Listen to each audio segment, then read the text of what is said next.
She called at 2:14 a.m. Her voice trembled, thick with tears and panic. "Something's wrong," she whispered. I can't stop burning down there." I let the silence stretch between us. "Did you use the one from your purse?" I asked, calm. She sobbed, "Yes, I don't understand." "What did you?" Then the call died. I leaned back in my chair as the city hummed faintly beyond the window. Her laughter still circled in my head, not from that night, but from the club. The night she ceased to be my wife. When I first met Zara, she was all flair and magnetism. She made everyone feel noticed, wanted. I convinced myself I was the exception, the man who could settle her chaos. I mistook her attention for allegiance, her flirtation for love. I was mistaken. She loved pursuit, not possession.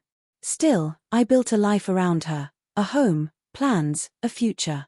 Married 4 years, together 6. The first 3 were quiet. The 4th started to rot. It began in small ways. Slower replies, a new perfume she said was for confidence. Gym trips that left her smelling of whiskey more than sweat. I didn't confront her. I watched. I tallied the lies in her eyes, the hesitation in her touch.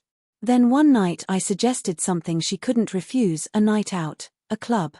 She looked at me as if I'd finally stepped into her world.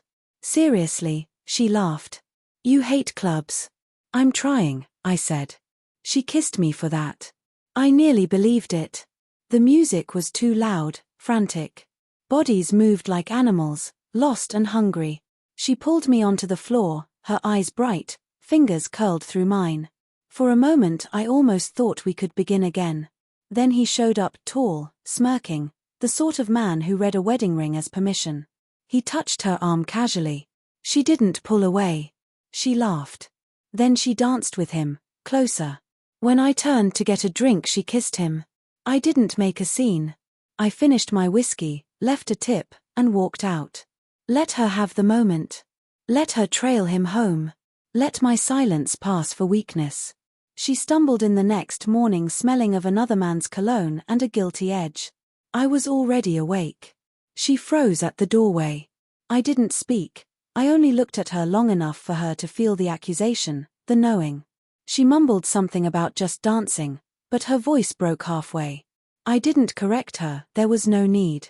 I smiled and said, "You left your bag at the club." They called. I picked it up. Her color drained. She hadn't told me she'd lost it. Inside the bag was everything: lipstick, a hotel keycard, condoms, and her lubricant, the same brand she'd insisted was only for us. I didn't yell or fling anything. I opened my laptop, pulled up the security footage I'd installed a month earlier, and watched. Watched her slip out, watched him meet her, watched her smile at him the way she used to smile at me. It didn't sting, it focused me. Revenge is only vicious when it's rushed. Mine would be calculated. 2 days later I bought a new bottle of the exact same lubricant, same brand, same shade, same seal. She noticed nothing. I swapped it with the one in her purse.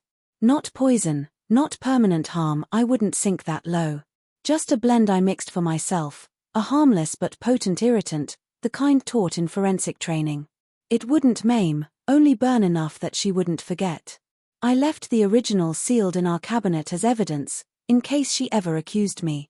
That night she said she was going out with friends. I nodded, kissed her cheek, and said, "Have fun." At 2:14 a.m. the phone rang. Her voice was chaos, pain and fear. "Something's wrong," she cried. "It hurts." I let those words hang. Then I said quietly, "I didn't add anything. I just returned what was already yours," and I hung up. She didn't come home for 3 days. When she finally returned, her eyes were hollow not from the pain, but from comprehension. She knew I knew. She understood I had acted, cleanly, quietly, perfectly. She tried to play the injured party, whispering, "You've changed." I smiled.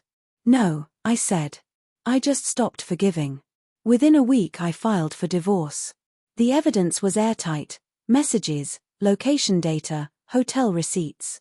She didn't fight it. She couldn't. I gave her the house, the car, even the dog. Money wasn't my vengeance.